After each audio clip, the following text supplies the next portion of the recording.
Welcome friends, मेरा नाम है यश और हम बात करने वाले हैं कि ट्रेन की पटरियों में गिट्टी क्यों होती है और मेट्रो की पटरियों पर गिट्टियां क्यों नहीं होती और ट्रेन की बोगी के पीछे बने इस एक्स का क्या मतलब होता है और क्या आप भी इसे मेरी तरह चिंबकी समझते हैं। तो दोस्तों चलिए इन सभी चीजों से पर्दा हटाने के लिए वीडियो को शुरू करते हैं। नंबर 1, ट्रेन की पटरियों पर गिट्टियां क्यों पड़ी होती हैं। दोस्तों जब भी आप ट्रेन से सफर करते हैं तो आप देखते हैं कि ट्रेन की पटरियों पर बहुत सारे पत्थर पड़े हुए हैं जिन्हें हम गिट्टियां भी कहते हैं। दरअसल एक ट्रेन का वजन लगभग 1000 टन यानी 10 लाख किलोग्राम तक होता है। इसलिए एक ट्रेन को संभालना केवल पटरियों की बस की बात नहीं है। एक ट्रेन को संभालने में इस लोहे की पटरी का, कंक्रीट की बनी इस प्लेट का और इन गिट्टियों का, तीनों का योगदान होता है।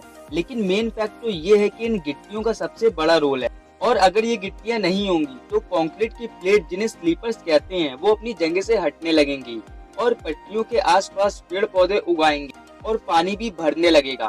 तो इसलिए रेल की पटरियों पर गिट्टियों का होना इतना जरूरी है। नंबर 2, दोस्तों अब बात करते हैं कि मेट्रो की पटरियों पर पत्थर यानी गिट्टियां क्यों नहीं होती। दोस्तों मेट्रो की ट्रैक को बनाने के लिए बैलेस्ट स्ट्रक्चर का यूज नहीं किया जाता है, क्योंकि मेट्रो या तो फ्लाईओवर पर चलती है या तो जमीन के नीचे बनी टनल में, और मेट्रो के ट्रैक में केवल स्लीपर बनाकर ही पटरियां बिछा दी जाती हैं और वो किसी मिट्टी के ऊपर तो बनी नहीं होती कि उसमें पेड़ पौधे उगाएं और उसमें पानी भर जाए। इसलिए उसमें पत्थर डालने की जरूरत नहीं पड़ती और मेट्रो की ट्रेन एक समान ट्रेन से हल्की होती है। ये भी वजह है कि उसमें गिट्टियां नहीं डाली जाती। नंबर 3, ट्रेन में बनी इन लाइन का क्या मतलब होता है। दोस्तों आप जब भी ट्रेन पकड़ने रेलवे स्टेशन जाते हैं तो सभी इस चीज में कंफ्यूज हो जाते हैं कि उसमें स्लीपर कौन सा है और जनरल कौन सा। इसी चीज के सोल्यूशन के लिए इंडियन रेलवे ने जनरल कोच के बाहर येलो और ब्लू कलर की ये लाइन बना दी और साथ ही स्लीपर कोच में 2 गेट और जनरल कोच में 3 गेट लगाए हैं। नंबर 4, दोस्तों ट्रेन की लास्ट बोगी के पीछे ये एक्स किस लिए बना होता है।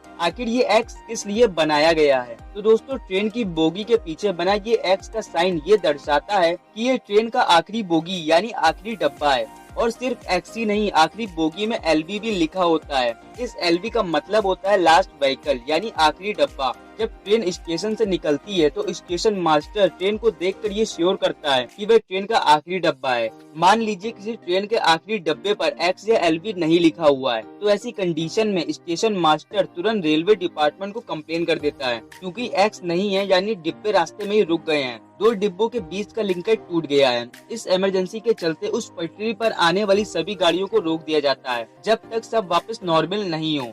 और रात के समय जब एक्स नहीं दिखता तब इस छोटी सी बत्ती का इस्तेमाल किया जाता है जो हर 1 सेकंड में जलती बुझती रहती है। नंबर 5, दोस्तों ट्रेन में लगी ये चीज क्या होती है। हम में से ज्यादातर लोग इसे मैग्नेट समझते हैं जो ट्रेन के डिब्बों को आपस में जोड़ने का काम करती है, लेकिन ऐसा नहीं है, क्योंकि ट्रेन के डिब्बों को जोड़ने का काम स्क्रू कपलर का होता है, जिसे आप देख सकते हैं। ये एक चेन की तरह होता है, लेकिन इसमें एक समस्या थी, क्योंकि जब ट्रेन रुकती थी तब ट्रेन के डिब्बे एक दूसरे से टकराने लगते थे।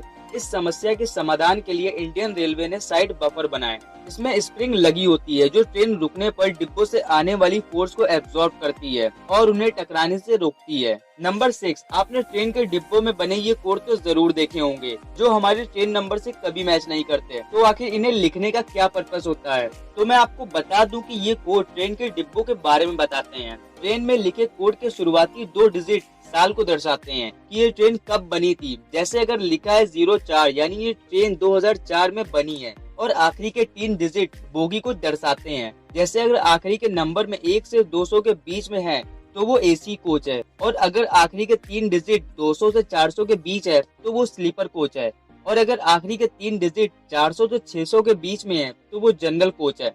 तो दोस्तों आपको इन सभी में से कौन सा फैक्ट सबसे अच्छा लगा, हमें नीचे कमेंट करके जरूर बताइए। और वीडियो अच्छी लगी हो तो वीडियो को लाइक, शेयर और सब्सक्राइब करना मत भूलिएगा। मिलते हैं अगली वीडियो में। Thank you for watching.